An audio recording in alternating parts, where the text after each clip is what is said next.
여러분 지난 한 주간 행복하셨습니까?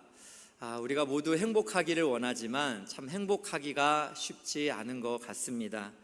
그래서 혹자는 이렇게 말합니다. 행복이라는 것은 기쁨의 강도가 아니라 빈도입니다 라는 말을 했어요. 우리가 행복이라는 것을 말할 때 우리 안에 있는 이 기쁨이 강도가 아니라 빈도다라는 것이에요. 이 말의 의미는 우리가 대단한 행복감에 한 번 그냥 압도되는 것보다 소소하지만 잠시 설레게 하는 작은 행복을 자주 느끼는 것이 훨씬 좋다라는 이런 의미를 가지고 있습니다. 이렇게 생각을 해보면 우리는 얼마나 이 순간순간 일상에서 기쁨을 이렇게 느끼면서 나는 참 행복한 사람입니다 라고 이렇게 말하며 살아갈 수 있을까요? 저는 지난 주일 새생명 축제가 참 기뻤습니다. 복음을 참 이렇게 받아들이는 새롭게 방문해 주신 귀한 한 분 한 분을 뵈면서 또 기뻤고요. 또 모시고 오신 성도님들도 얼굴에 기쁨이 가득하더라고요. 그래서 이렇게 복음을 전하고 복음의 영광 속에 있는 교회는 하나님이 참 사랑하시는구나, 우리 안에 넘치는 기쁨을 주셔서 행복감을 주시는구나 라는 생각이 들어서 얼마나 기쁘고 감사했는지 모릅니다. 그 중에 참 많은 분들이 있었는데요, 처음 방문하신 분 중에는 이렇게 복음 부스에 또 들러서 뭔가 오늘 예배를 드리고 또 찬송을 이렇게 함께 올려드리고 간증을 듣고 또 여러 가지 순간순간 참여하면서 참 이렇게 멈출 수 없는 눈물이 이렇게 났대요. 평소에 그렇게 눈물을 많이 흘리는 사람도 아닌데 뭔가 표현할 수 없는 이 눈물이 흘리게 되면서 이런 표현을 했다고 해요. 내가 이제까지 알던 세계가 아닌 뭔가 다른 세계가 존재하는 것 같다라는 이런 말씀을 해주셨다고 합니다. 네, 그렇습니다. 우리는 이 땅에서의 삶뿐만 아니라 뭔가 다른 세계를 살아가고 있습니다. 그러다 보니까 이 땅에서 사람들이 누리는 그런 행복, 기쁨 말고 하나님께서 주시는 다른 세계에 어떤 참 충만한 기쁨이 있다라는 것을 우리가 순간순간 이렇게 발견하게 되는데요, 오늘 또 이렇게 귀한 자리를 이렇게 발걸음을 해주신 우리 VVIP, 우리 귀한 방문해 주신 분들을 생각할 때 참 정말 행복한 인생이 되기를 원합니다. 그것보다도 더 행복해지기를 원하는 그런 간절한 마음으로 오늘 말씀을 좀 한번 준비를 했습니다. 우리가 행복하지 않다라고 생각할 때가 있다면 어느 때인가 생각을 해보니까요, 고난을 당할 때더라고요. 뭔가 누군가에게 심한 배신을 당하거나 뭔가 참 간절히 소망했던 일이 잘 이루어지지 않았을 때, 또 경제적으로나 관계적으로나 또 여러 가지 건강적으로나 이렇게 상함이 있을 때 우리가 참 행복하지 않다라는 이런 생각을 하게 되는 것 같습니다. 그런데 여러분, 신기하게도 아까 말씀을 드린 대로 예수님을 믿는 사람들은 뭔가 다른 차원에서 현재의 일들을 바라보기 때문에 순간순간 예수님이 주시는 기쁨이 있습니다. 그래서 상황은 더욱더욱 어렵고 환경은 아무것도 나아진 것이 없는데도 나는 행복합니다 라고 고백하며 사는 그런 귀한 성도님들이 있습니다. 오늘은 우리 성도님들과 함께 참 예수님이 우리 가운데 주시는 행복, 그 어려운 순간순간 우리에게 주시는 그 은혜들은 어떠한 것인지 한번 우리가 좀 살펴보기를 원합니다. 오늘 본문의 말씀은 너무나 유명합니다. 신앙생활을 오래 하신 분들은 한 번쯤 들어보셨을 이야기입니다. 때는 언제이냐 하면 밤 사경, 지금으로 말하면 새벽 한 3시에서 6시 정도 됩니다. 또 배경은 어떻게 되냐면 예수님은 홀로 기도하러 가셨고 제자들은 이제 배를 타고 갈릴리 바다를 가고 있습니다. 그런데 마태복음의 이 앞문맥은 어떤 순간이냐면 오병이어라는 엄청난 기적을 경험한 순간이에요. 좀 쉽게 말하면 물고기 2마리와 보리떡 5개를 예수님이 축사하시면서 5,000명이 넘게 되는 이 엄청난 기적을 맛본 후에 제자들이 이러한 감격 속에서 이제 갈릴리 바다를 배를 타고 이렇게 나아가고 있었습니다. 그러나 밤 사경, 즉 새벽쯤이 됐을 때 원인을 알 수 없는 거센 바람이 불어오기 시작했습니다. 또 배에 참 존폐를 그렇게 참 생각하기 어려운 거센 파도가 불어닥치기 시작했습니다. 한마디로 제자들에게 갑자기 불어닥친 인생의 고난, 환난, 위기가 찾아온 것이죠. 이렇게 우리도 인생을 살다 보면 갑작스럽게 예고 없이 다가오는 고난 속에서 우리는 예수님이 주시는 그 행복, 그 예수님이 주시는 은혜는 어떤 것인지 한 3가지 정도 살펴보기 원합니다. 그 첫 번째는 무엇이냐면 바로 위로 주심의 은혜입니다. 여러분, 지난 한 주 살기, 또 인생 살기 너무 힘들죠. 우리가 피로 사회라고 말할 정도로 왜 이렇게 피곤한지 모르겠어요. 또 왜 이렇게 분주하고 바쁜지 모르겠어요. 당장 이거 하지 않으면 내 인생에 뭔가 큰 일이 일어날 것 같은 그런 두려움과 불안 속에서 살다 보니까 여러분 때로는 어때요? 정말 나도 위로받고 싶다. 그냥 나 그 자체를 그렇게 보듬어 안아줄 그 위로가 받고 싶다. 이런 생각이 들 때가 얼마나 많나요? 그래서 때로는 우리는 위로를 받으려고 다양한 것들을 찾아봐요. 어떤 분들은 돈으로 좀 위로를 받고 싶대요. 또 어떤 분들은 선물로 위로를 받고 싶대요. 그래서 어떤 분들은 너무 힘들면 목사님, 저 오늘 저한테 선물했어요. 이렇게 말하는 분도 있더라고요. 너무 열심히 사는 자기에게 자기 돈으로 선물했어요. 이렇게 말하는 분도 있더라고요. 또 어떤 분들은 위로받고 싶어서 사람들을 찾고 대화들을 나눠보죠. 그러나 여러분 어떻습니까? 우리의 마음을 100% 공감해 주지 못하잖아요. 그러다 보니까 위로 받으려고 했다가 오히려 상처받게 되는 경우도 얼마나 많습니까? 여러분, 우리의 인생길 가운데 우리를 정말 위로해 주시는 분이 있습니다. 그분은 오늘 말씀에 나오는 예수님이세요. 죽음을 참 이렇게 넘나드는 제자들, 너무나 참 무서운 환경 속에서 오늘 예수님께서 바다 위를 걸어오십니다. 그리고 말씀을 하십니다. 그 내용이 26, 27절입니다. 함께 보겠습니다. 제자들이 그가 바다 위로 걸어오심을 보고 놀라 유령이라 하며 무서워하여 소리 지르거늘 예수께서 즉시 이르시되 안심하라 나니 두려워하지 말라. 당시에 여러분, 사람이 죽으면 유령들이 떠돌아다닌다고 생각했습니다. 갈릴리의 바다이기 때문에 많은 사람들이 죽었고, 그래서 그곳에는 유령들이 떠돌아다닌다는 생각을 갖고 있었어요. 그러다 보니까 이 새벽에 그렇게 먼 곳에서 누군가 사람 같은 존재가 걸어오니까 제자들은 더 무서워지기 시작했습니다.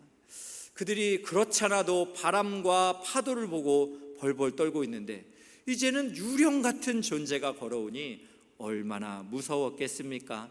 그런데 예수님은 다가오셔서 나니라고 말씀합니다. 이 나니라는 표현은 구약 성경으로 보면 하나님을 그렇게 표현할 때 나타내는 것입니다. 즉 출애굽기 3장에 나는 스스로 있는 자로다 라고 하나님이 말씀하셨는데요, 예수님께서 나니라고 표현했다는 것은 바로 내가 스스로 존재하는 하나님이다 라는 표현을 가지고 있습니다. 그래서 안심하라, 두려워하지 말라라고 말씀하고 있는 거예요. 이것을 조금 더 알 수 있는 표현이 욥기서를 살펴보면요, 욥이 이런 고백을 합니다. 하나님만이 물결 위를 걸으신다, 이런 말씀을 하는데 한번 보겠습니다. 욥기서 9장 8절입니다. 그가 홀로 하늘을 펴시며 바다의 물결을 밟으신다 라고 이렇게 말씀해요. 즉 하나님만이 하늘을 펴실 수 있고 바다의 물결을 밟으실 수 있습니다 라고 이렇게 표현을 한 거죠. 그런데 이 구약 성경에서 이렇게 욥이 이야기한 이러한 내용을 지금 이 신약 시대에 예수님이 바다의 물결을 밟고 있다라는 거예요. 그것은 무엇을 보여줍니까? 예수님이 바로 바다의 물결을 밟으시는 하나님이시다라고 이렇게 말씀하고 있는 것입니다. 그렇습니다, 여러분. 하나님이 참 제자들의 인생 가운데 다가오셔서 나니 두려워하지 말라라고 말씀했을 때 이 제자들이 받았을 위로가 얼마나 컸을까요? 여러분, 우리도 인생을 살다 보면 너무나 참 힘든 일들이 있죠. 저는 지난주에 2번의 장례를 이렇게 섬긴 적이 있습니다.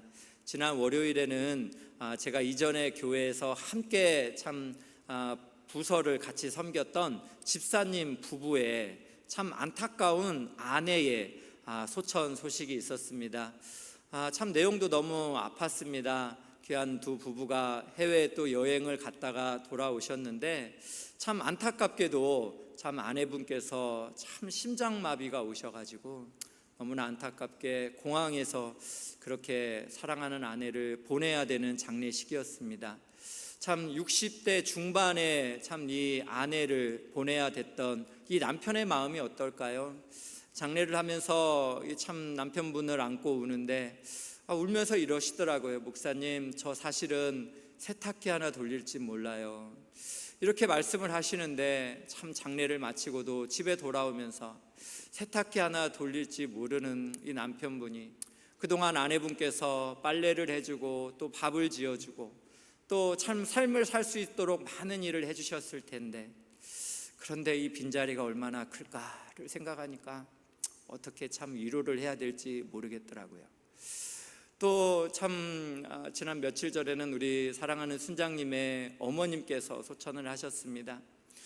귀한 권사님께서 참 홀로 된 지가 굉장히 오래되셨는데 새 자녀를 이렇게 신앙 안에서 양육하시고 또 이 땅에서의 모든 소임이 마치고 그렇게 하나님의 부름을 받아서 유족들과 함께 위로하며 예배를 드리는데 하나님 어떻게 위로를 할 수 있을까요? 여러분, 이 땅에 우리의 어떤 새치 혀로는 위로해 주는 게 한계가 있습니다. 그러나 우리가 실망하지 않아도 되는 것은 우리 하나님이 우리의 위로자가 되십니다. 그래서 여러분, 고린도후서 1장 3절에 보면 이렇게 말씀합니다. 찬송하리로다. 그는 우리 주 예수 그리스도의 하나님이요 자비의 아버지시요 모든 위로의 하나님, 즉 우리 하나님을 위로하시는 하나님이라 말씀하세요. 4절에도 보겠습니다. 우리가 모든 환난 중에서 우리를 위로하사. 환난을 당할 때 우리를 위로하신다는 거예요. 그 위로의 강도는 어떨까요? 5절입니다. 그리스도의 고난이 우리에게 넘친 것 같이 우리가 받는 위로도 그리스도로 말미암아 넘치는도다. 우리가 고난이 많으면 더 크면 클수록 우리가 받는, 그리스도에게 받는 위로도 더 크고 넘친다라고 말씀하고 있습니다. 여러분, 이전에 윤복희 권사님께서 참 그 여러분이라는 노래를 불렀습니다. 임재원 씨가 불러서 더 많이 유명해졌는데요. 이 여러분의 가사가 이래요. 내가 만일 외로워지면 누가 나를 위로해 줄까? 네, 그러면서 마지막이 여러분 하고 이렇게 아름답게 이렇게 끝나는데 사실은 이게 그의 오빠 윤환기 목사님이 주님이 우리의 위로자가 되십니다라는 것을 이렇게 가사를 변형해서 그렇게 공개적으로 노래를 했다고 합니다. 여러분, 그렇습니다. 우리가 외로울 때 또 홀로 되었을 때 아프고 상처나고 눈물 날 일 많을 때 우리 주님이 우리의 위로자가 되십니다. 그분의 품 안에서 여러분 위로 받으시고 난이 두려워 말라 말씀하시는 주님 의지하시면서 새 힘을 얻으시기를 주님의 이름으로 축복합니다. 두 번째로 여러분, 예수 믿는 자의 행복이 있다면 바로 새 힘 주심의 은혜입니다. 어떤 목사님께서 참 꿈을 꾸셨는데요. 배를 타고 이렇게 가시는데 암초가 너무 많았대요. 그래서 목사님이었는지 모르겠지만 하나님께 기도를 했다는 거예요. 하나님, 암초가 너무 많습니다. 이 암초가 없어지게 해주세요. 그런데 참 하나님께서는 꿈속에서 어떤 모습을 보여줬냐면 갑자기 물 수위를 높게 해주시면서 이 암초를 뛰어넘어 이렇게 참 안전하게 지나갈 수 있게 해줬다고 합니다. 이 목사님이 꿈에서 깨고 나서 이런 생각이 들었대요. 그렇구나. 우리도 인생길을 걸어갈 때 문제, 즉 암초를 만날 때 하나님께 매번 암초를 제거해 주세요. 저 사람을 떠나게 해주세요. 또 이 환경이 새로워지게 해주세요. 이렇게 문제를 향해서 기도하지만 하나님은 그렇지 않다라는 거죠. 하나님은 오히려 물 수면을 높이시는 것처럼 우리의 생각과 또 여러 가지 차원을 새롭게 하셔서 그 문제를 뛰어넘기를 원하신다라는 것입니다. 그래서 여러분, 존 메가더라는 목사님은 이렇게 말했대요. 우리가 문제가 있을 때 하나님은 반드시 다가오신다. 그리고 그 문제 위를 걸어오신다라고 이렇게 이야기를 했습니다. 그렇습니다. 문제가 있을 때 하나님이 다가오시는데 그 문제 위를 걸어오신다라는 것, 이것은 우리가 하나님을 의지하여 우리도 이 문제를 뛰어넘기를 원하신다라는 것을 우리가 살펴볼 수가 있는 것입니다. 오늘 지금 제자들에게 물 위를 걸으며 걸어오신 예수님이 계십니다. 제자들은 이것을 보면서 또 예수인지를 알아보고서 그들이 기쁨이 가득했을 것입니다. 그런데 이 배 안에는 두 부류의 사람으로 나누어집니다. 예수님이시다라고 그냥 안심하는 제자들도 있었지만 베드로는 그렇지 않은 거예요. 예수님이 물 위를 걸어오시는 것처럼 주님께서 나에게 걸어오라라고 명령하면 내가 거기에 순종하고 걸어갈 때 나도 물 위를 걸을 수 있겠다라는 믿음을 갖게 된 것입니다. 여러분, 이것은 매우 중요한 것이죠. 우리도 인생을 살다 보면 때로는 배 안에 머뭇거리고만 싶습니다. 우리 사람은 불완전한 존재이기 때문에 두려운 배 밖의 환경을 향해서 쉽게 나아가고 싶지가 않습니다. 그래서 어떤 환경 앞에서 우리가 주저합니다. 머뭇머뭇거립니다.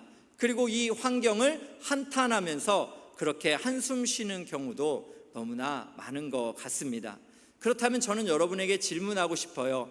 배 안에서 그렇게 두려움 속에서 주님이 오시기만을 기다리는 그런 삶을 살아가고 싶습니까? 아니면 베드로와 같이 주님이 바다 물결을 걸으신 것처럼 주님이 나에게 세임 주시면 나도 이 바다의 물결을 걸을 수 있다라는 그런 믿음을 가지고 도전하며 꿈꾸며 살아가기를 원하십니까? 오늘 베드로는 주님에게 요청을 했습니다. 그런 내용이 28절 29절입니다. 한번 보겠습니다. 베드로가 대답하여 이르되 주여 만일 주님이시거든 나를 명하사 물 위로 오라 하소서 하니 오라 하시니 베드로가 배에서 내려 물 위로 걸어서 예수께로 갔다라고 이렇게 말씀하고 있습니다. 저는 오늘 예배하는 여러분들이 배 안에서 그렇게 주님을 기다리는 신앙도 매우 가치가 있습니다. 그러나 할 수만 있다면 사람들이 두려워하는 배 밖의 환경을 향해서도 오직 예수님만을 똑바로 바라보면서 그렇게 주님의 말씀에 순종하며 한 걸음 한 걸음 내딛는 그런 삶을 살아보시기를 주님의 이름으로 축복합니다. 그때 주님은 여러분들을 그냥 두시지 않고 바다의 물결을 걸을 수 있는 새 힘을 공급해 주신다라는 것을 믿으시기를 주의 이름으로 축복합니다. 제가 이런 말씀을 이렇게 준비하고 있는데요. 여러분, 페니 크로스비라는 이런 여사분이 있습니다. 그런데 이분은 안타깝게도 태어난 지 6개월, 6개월 만에 참 그 의사의 오진으로 실명을 하며 시각장애인이 되었습니다. 여러분, 태어나서 6개월 만에 앞을 못 보고 캄캄한 어둠을 봐야 되는 그런 시각장애인으로 사는 거 얼마나 어렵겠어요. 그런데 하나님께서는 이 여인에게 시를 짓는 재능을 허락해 주셨다고 합니다. 그렇지만 이러한 재능이 있다 할지라도 장애를 극복하기는 그렇게 쉬운 일은 아니었다고 해요. 그러던 어느 날 그녀가 30세가 되었을 때 뉴욕의 한 전도 집회를 갔다고 합니다. 그때에 찬송이 나왔는데 웬 말인가 나를 위하여 주 돌아가셨나, 이런 찬송이 들려왔대요. 그러면서 참 마지막 구절이 이렇습니다. 몸 밖에 드릴 것 없어 이 몸 바칩니다. 이 찬송이 너무 가슴 깊이 들어오면서 하나님, 자신은 앞을 보지 못하지만 하나님, 저도 주님께 무언가 드릴 수 있는 게 있으면 좋겠습니다. 이런 기도를 드리기 시작했대요. 그때 하나님께서 마음속에 어떤 마음을 주셨냐면, 내가 너에게 준 재능, 즉 달란트가 있지 않느냐, 시를 잘 짓는 그 재능으로 찬송의 시를 좀 지어보면 어떠겠니? 그래서 이 여사님은 그때부터 이 마음을 가지고 찬송의 시를 하나씩 그렇게 기록했다고 합니다. 그 기록의 내용들이 우리에게 알려져 전해오는 찬송이 많습니다. 주의 음성을 내가 들으니, 이런 찬송도 있고요. 예수로 나의 구주 삼고, 이런 찬송들이 있어요. 그녀는 95세까지, 몇 살이요? 95세까지 8,000곡 이상의 주옥같은 찬송식을 기록했대요. 와, 95세라고 합니다. 여러분, 95세보다 더 드신 분은 계시지 않죠? 얼마나 쉽지 않은 시간들이에요. 그러나 그때까지 8,000곡을 이렇게 시로 적어서 많은 사람들이 예배를 드리는 찬송의 가사로 이렇게 활용이 되었다고 할 때 여러분 얼마나 감사한지 모르겠습니다. 여러분도 마찬가지라는 생각이 듭니다. 이 땅을 살아가면서 나도 배 안에 좀 머물고 싶고, 때로는 그냥 모든 거 내려놓고 싶은 그런 순간순간 온다 할지라도 예수님이 여러분을 오라 하십니다. 예수님이 여러분을 찾으십니다. 여러분을 통해 새 일을 하기를 원하십니다. 가슴속에 멈출 수 없는 꿈이 있다면 예수님을 바라보면서 배 밖의 삶을 도전하시길 축복합니다. 새 힘을 주시는 예수님께서 우리의 호흡이 닿을 때까지 우리를 인도하시고 능력을 공급해 주실 줄 믿습니다. 그래서 디모데후서 1장 7절에 이렇게 말합니다. 하나님이 우리에게 주신 것은 두려워하는 마음이 아니요 오직 능력과 사랑과 절제하는 마음이라 했습니다. 어떤 성도님이 참 신방을 하는데 저한테 그러더라고요. 목사님, 참 목회하기 힘드시죠? 그러면서 이래요. 목사라는 직분은 슈퍼을이잖아요 라고 말하더라고요. 슈퍼을도 있나요?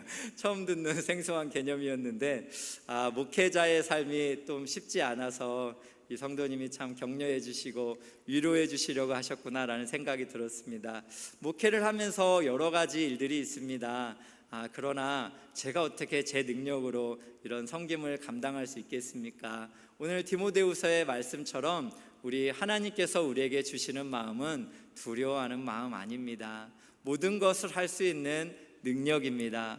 모든 사람을 사랑할 수 있는 사랑의 마음입니다. 그리고 주의 길을 끝까지 걸어갈 수 있는 절제의 마음입니다. 제 것이 하나도 없습니다. 예수님께서 주시는 것이기에 두려운 순간순간이 있지만 하나님 오늘 또 꿈꾸며 배 밖으로 나아가고 싶습니다. 주님 도와주세요. 이런 마음으로 기도하는데요, 오늘 예배하는 모든 분들도 하나님이 여러분의 가슴을, 심장을 꿈으로 두드리신다면 주저하지 마시고 배 안에만 머물지 마시고 주님 바라보면서 한 걸음씩 바다 위를 걸으시기를 주의 이름으로 축복합니다. 마지막으로 하나만 더 보겠습니다. 예수 믿는 자의 행복은 붙잡아 주심의 은혜입니다. 여러분, 헨리 나우엔 목사님께서 한 서커스단을 보면서 큰 믿음에 대한 생각을 했대요. 그것이 무엇이냐면 서커스단의 고개사가 이렇게 묘기를 마음껏 부릴 수 있는 것은 이 고개사가 아니라 붙잡아주는 사람이 있다라는 이 안도감이라고 합니다. 되게 중요하죠. 우리도 인생을 살아가면서 인생에 많은 일들을 할 수 있지만 우리 인생을 붙잡아 주시는 하나님이 있다라고 생각할 때 우리 인생 우리가 해볼 수가 있습니다. 오늘 말씀해 보는 베드로는 이렇게 믿음의 길을 걸어가다가 결국에는 바람을 보고 무서워서 바닷물에 빠져들기 시작해요. 바람 때문에 빠져든 게 아닙니다.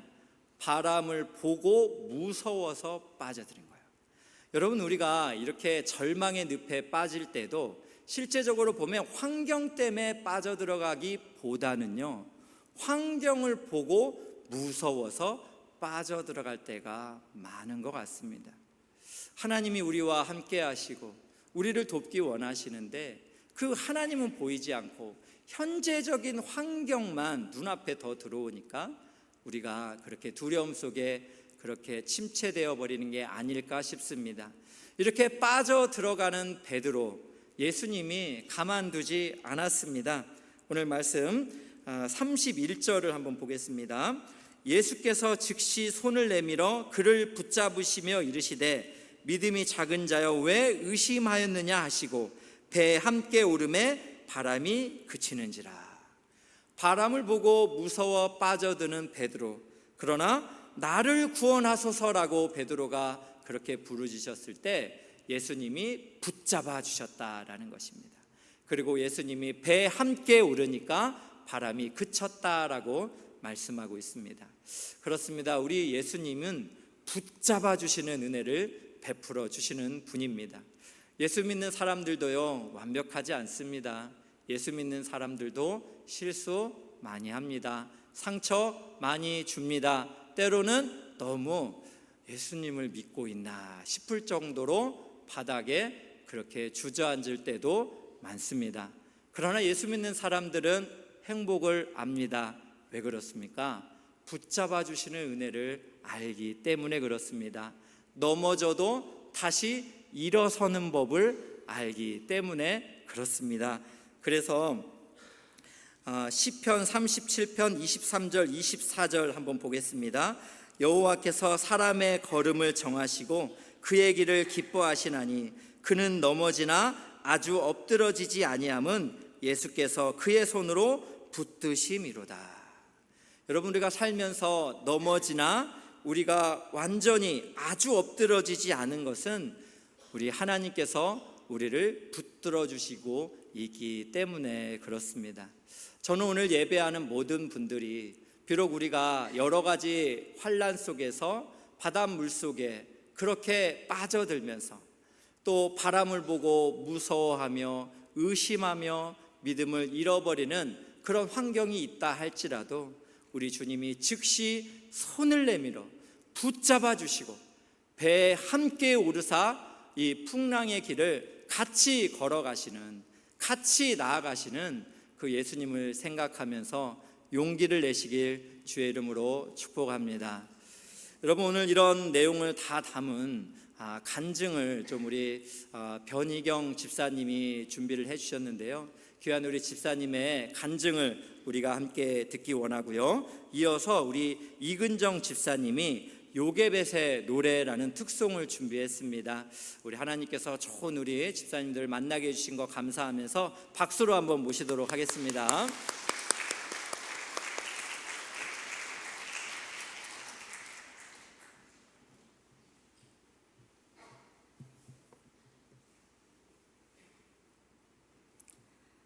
새생명 축제의 날에 하나님께서 하신 일들을 여러분들 앞에서 고백하고 나눌 수 있는 은혜를 허락하신 하나님께 감사와 영광을 올려드립니다. 저는 어릴 적 부유하지 않은 가정에 이남 이녀의 막내로 태어났습니다. 사춘기 시절을 지나 고등학교 2학년이 되어서야 처음 저의 방이 생겼고 친구들을 데리고 오고 싶었지만 좁고 초라해서 초대해 본 적이 없었습니다. 정서적, 경제적으로도 많은 결핍들이 있었고 대학 진학은 꿈을 꿀 수도 없었습니다. 돈을 많이 벌고 부자가 되고 싶었습니다. 그래서 저는 저의 힘으로 가장 빠르게 돈을 벌 수 있는 게 무엇일까? 결혼해서 자녀가 돈 때문에 하고 싶은 것을 못하거나 기죽는 일이 없었으면, 혹은 배우자가 경제적 능력이 부족하더라도 내가 그 부분을 채우면 된다 생각하고 고등학교 3학년 여름방학에 5만 원을 가지고 서울에 올라와서 미용을 배우기로 결심하였습니다. 방을 구할 형편이 안 돼서 미용실 마사지 침대에서 잠을 자고 일을 배우면서 월급 15만 원을 받고 자격증도 취득하고 다른 동료들보다 상당히 빠르게 디자이너가 되고 억대 연봉의 수입도 벌었습니다. 결혼을 하고 아이가 태어났습니다. 평범하게 태어난 아들이 4살이 되던 2000년 11월이었습니다. 아침에 일어나 상당한 양을 토하고 소아과를 다녀와 종일 늘어져 있던 아이는 저녁 때가 되었을 때 갑자기 혀가 말려 들어가고 배는 풍선처럼 부풀어 오르고 팔이 돌아가는 것이었습니다.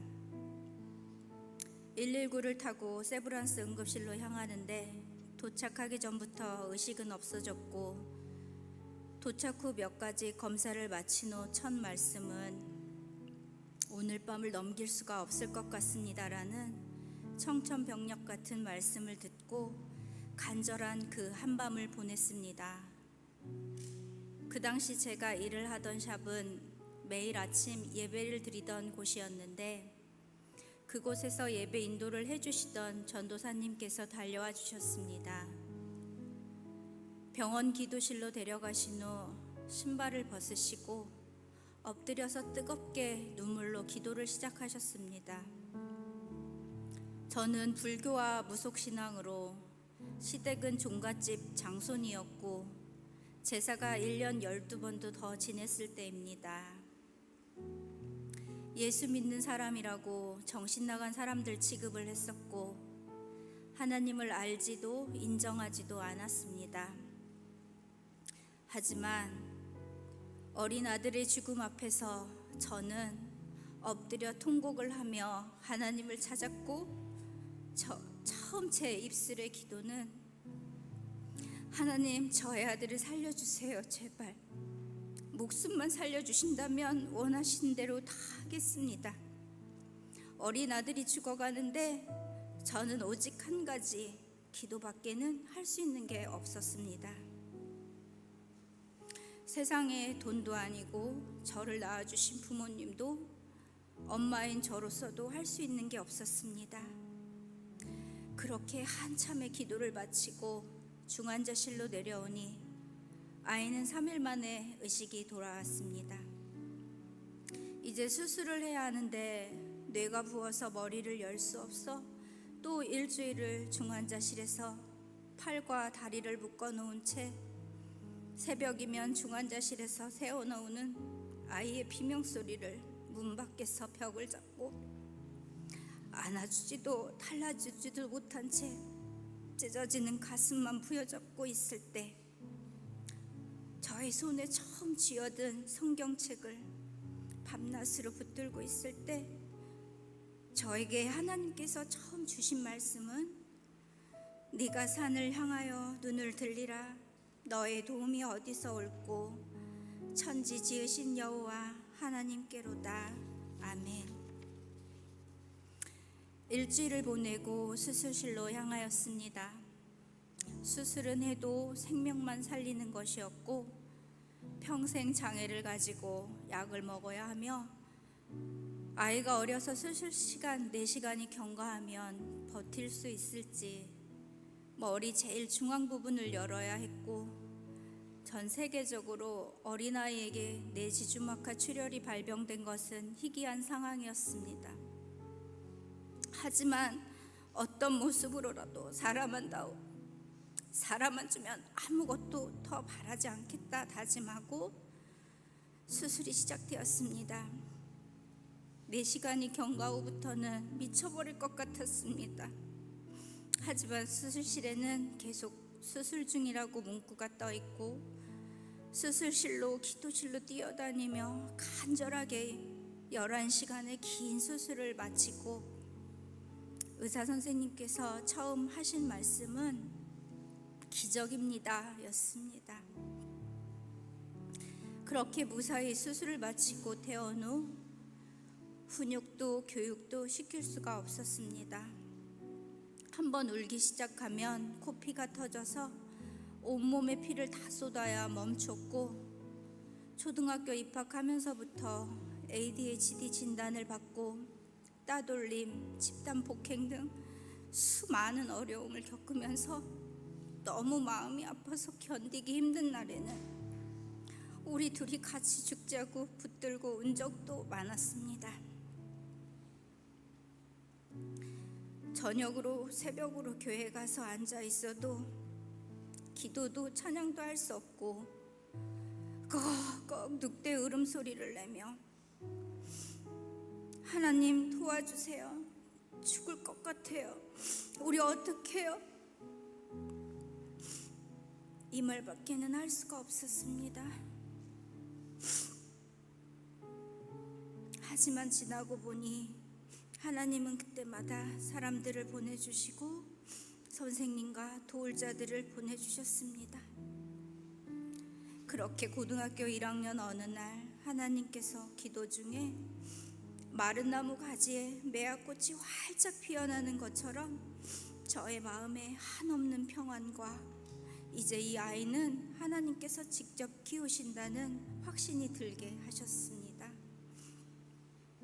평생 먹어야 한다던 약도 끊고 고등학교 졸업이 소원이었는데 대학을 졸업하고 지금은 장애도 하나도 없이 하나님을 사랑하는 예배자로 성실한 직장인으로 하루하루를 감사하며 살고 있습니다. 우리가 의지할 것은 세상의 돈도 넓은 평수의 집도 부모님도 아니라고 생각합니다. 어린 자녀들에게 나의 하나님을 만나게 하는 것, 그 힘으로 말씀으로 능히 세상을 살아낼 수 있는 유산을 물려주는 것이라 생각합니다. 세상의 삶의 무게가 누르고 버틸 힘 없는 그 시간에도 그 눈물 한 방울 한 방울도 하나님은 기억하시고 도와주셨습니다. 우리의 문제들 기도로 하나님께 올려드리면 좋겠습니다. 끝으로 제 입술에 기도에 응답하신 하나님께 감사와 영광을 올려드립니다. 감사합니다.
없이 강물에 흔들흔들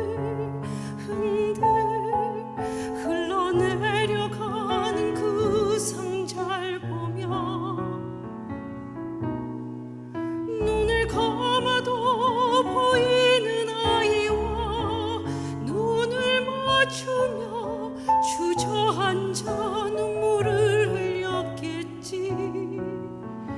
너의 삶의 참 주인, 너의 참 부모이신 하나님 그 손에 너의 삶을 맡긴다.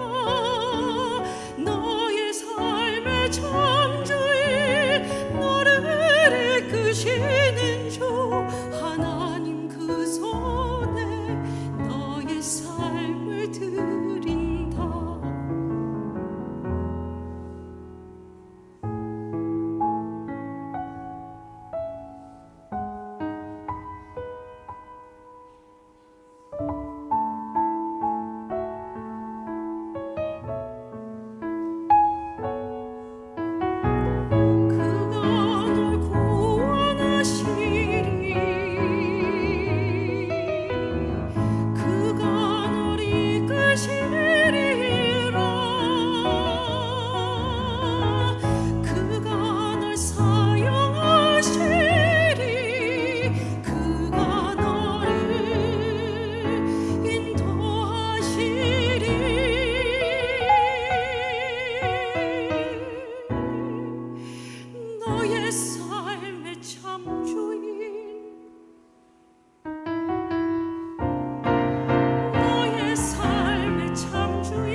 어떤 마음이었을까요? 우리 집사님이 우리 아들을 키우면서 하나님 앞에 끝이라고 생각했던 그때 정말 어떤 마음이었을까요?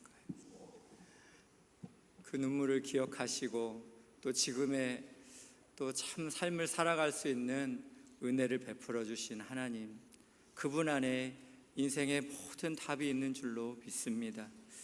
이 시간은 우리가 찬송 한번 같이 드리고 싶은데요, 행복이라는 찬양이 있습니다. 다른 차원에서 세상을 바라볼 수 있는 그런 영적인 감사들이 고백되어지는 곡인데요, 우리 행복이라는 찬양 우리 하나님께 올려드리고 함께 나아가도록 하겠습니다.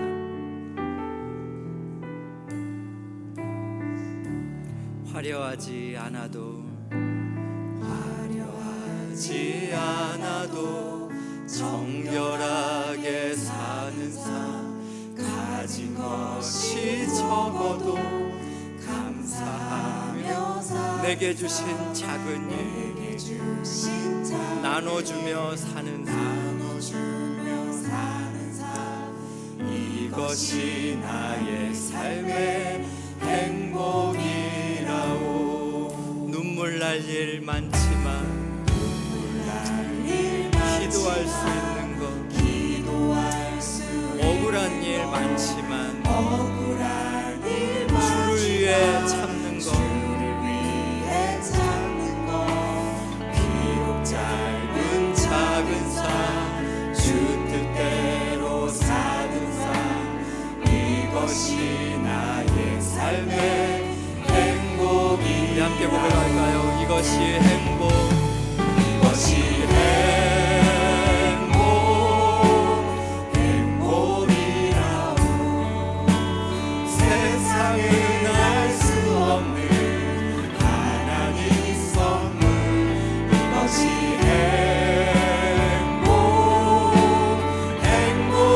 행복이라오. 하나님의 자녀로 살아가는 것, 이것이 행복. 우리 후렴 한 번만 더 고백할까요? 이것이 행복, 이것이 행복이라. 세상은 알 수 없는 하나님 선물, 이것이 행복이라. 하나님의 자녀로 살아가는 것, 이것이 행복이라. 사랑하는 귀한 성도 여러분, 오늘 간증을 듣고 찬양을 들으면서 제 마음속에 이렇게 가득하게 드는 생각이 있다면 이 가운데 참 위로가 필요한 분들이 많으시구나라는 생각이 들었습니다. 저를 포함해서 여러분 이 땅 살아가는 거 너무 버겁죠.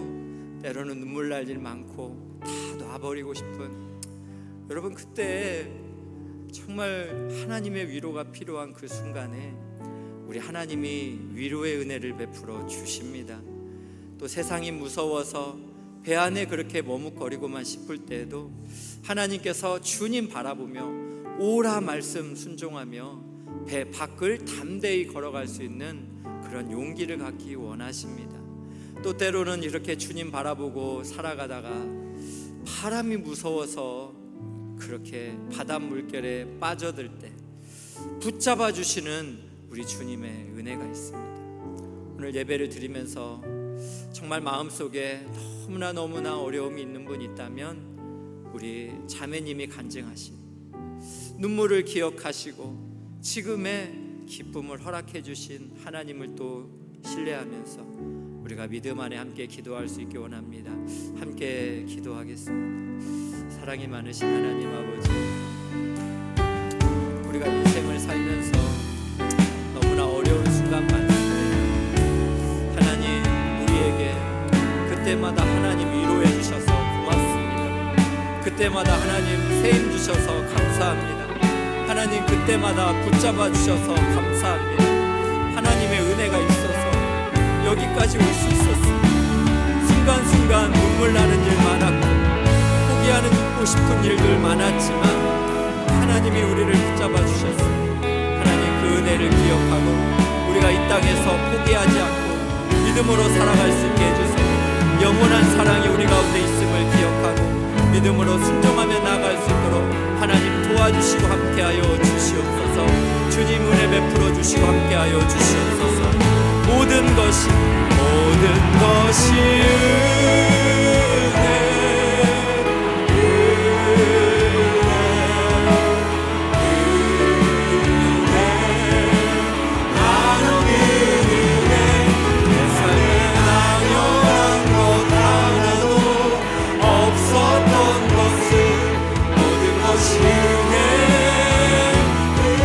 같이 자리에 일어나서 한번 고백할까요? 모든 것이 은혜. 우리 손을 한번 높이 들고 찬양해도 좋겠습니다. 우리의 모든 것이 하나님의 은혜. 내 삶에 당연한 것 하나도 없었던 것을 모든 것이 은혜였어. 사랑의 하나님 아버지, 우리가 이 땅에서 만남의 축복을 갖고 숨을 쉬며 살아가는 이 모든 것이 하나님의 은혜인 줄로 믿습니다. 때로는 인생길이 너무 외로워서 눈물 나는 일 많고 힘든 일 많고 때로는 감당하기 버거운 일 많지만 그때마다 위로하시는 우리 예수 그리스도를 바라보게 하여 주옵소서. 때로는 도전하는 것, 꿈꾸는 삶이 그렇게 주저주저 할 때도 있겠지만 예수님이 오라 말씀하실 때 아멘 순종하며 배 밖의 삶을 도전하는 귀한 성도님들이 되게 하여 주시옵소서. 또한 때로는 바람이라는 환경이 무서워서 바다 물결에 나도 모르게 빠져들어갈 때 붙잡아 주시는 예수님 의지하며 다시 일어설 수 있는 우리 귀한 성도님들 되게 하여 주옵소서.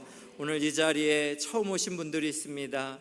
세상의 모든 인생의 짐을 홀로 지려니 너무나 어려우실 것입니다. 하나님 위로자가 되셔서 찾아가 주시고 인생에 우리 귀한 방문하신 분들에게 참된 은혜를 베풀어 주셔서 오직 예수님 안에 있는 그 행복을 바라보며 이 땅을 넉넉히 이겨갈 수 있도록 인도하여 주옵소서. 힘들고 어려운 순간이 있을 때 영원한 사랑이, 하나님의 사랑이 우리 이곳에 계신 모든 분들과 함께 한다는 것을 기억하면서 담대히 바다 물결을 향해 걸어가는 귀한 모든 분들이 되게 하여 주시옵소서. 지금은 바다 위를 걸으신 우리 주 예수 그리스도의 은혜와 우리를 사랑하시되 끝까지 포기하지 않고 사랑하시고 품에 안으시고 위로하시는 우리 하나님의 다함없는 사랑과 성령 하나님의 감동 감화 위로 충만하심의 은혜가 예배하는 모든 성도님들과 교회에 귀한 발걸음을 해주신 모든 분들 가운데 지금으로부터 영원토록 함께 하시기를 간절히 축원하옵나이다. 아멘.